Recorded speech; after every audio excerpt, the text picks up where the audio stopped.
General Colin Powell, welcome back to Meet the Press. As we indicated in that opening, there is a lot of anticipation and speculation about your take on this presidential campaign. We'll get to that in a moment.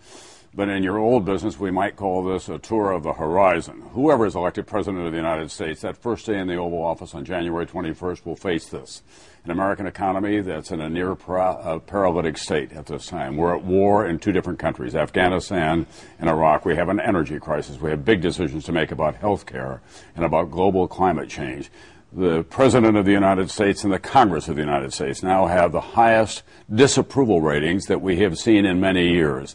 In all your years in public service, have you ever seen an incoming president face such daunting challenges? No, I have seen more difficult times in our history.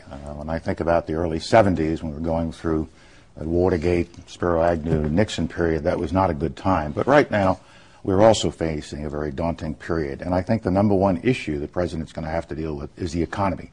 That's what the American people are worried about. And frankly, it's not just an American problem, it's an international problem.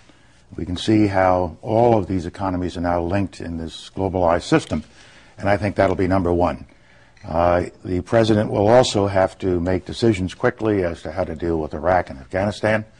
And also I think the president has to reach out to the world and show that there is a new president, a new administration that is looking forward to working with our friends and allies. And in my judgment, also willing to talk to people who we have not been willing to talk to before, because this is a time for outreach.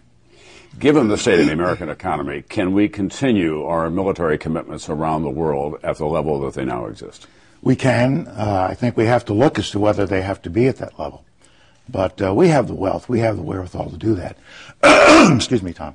We have the ability to do that. And so first and foremost, we have to review those commitments, see what they are, see what else is needed, and make sure we give our troops what they need to get the job done as we have defined the job. We have that ability. If you were called into the Oval Office on January 21st by the new president, whoever it happens to be, and he said to you, General Powell, I need from you your recommendation on where I began. What should be my priorities? Where would you start? I would start with talking to the American people and talking to the world and conveying a new image of American leadership, a new image of America's role in the world.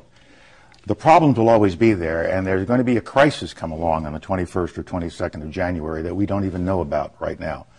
And so I think what the president has to do is to start using the power of the Oval Office and the power of his personality to convince the American people and to convince the world that America is solid, America is going to move forward, we're going to fix our economic problems, we're going to meet our overseas obligations. But restoring a sense of purpose, a sense of confidence in the American people and in the international community in America.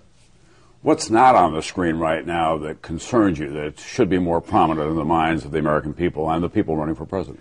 I think the American people and the gentleman running for president will have to, early on, focus on education more than we have seen in the campaign so far. America has a terrible educational problem in the sense that we have too many youngsters not finishing school. A third of our kids don't finish high school. 50% of the minorities don't finish high school. We've got to work on this, and my wife and I are leading a campaign for this purpose. Also, I think the new president has to realize that the world looks to America for leadership. And so we have to show leadership on some issues that the world is expecting us to, whether it's energy, global warming, and the environment. And I think we have to do a lot more with respect to poverty alleviation and helping the needy people of the world. We need to increase the amount of resources we put into our development programs to help the rest of the world. Because when you help the poorest in the world, you start to move them up an economic and social ladder, and they're not going to be moving toward violence or terrorism of the kind that we worry about.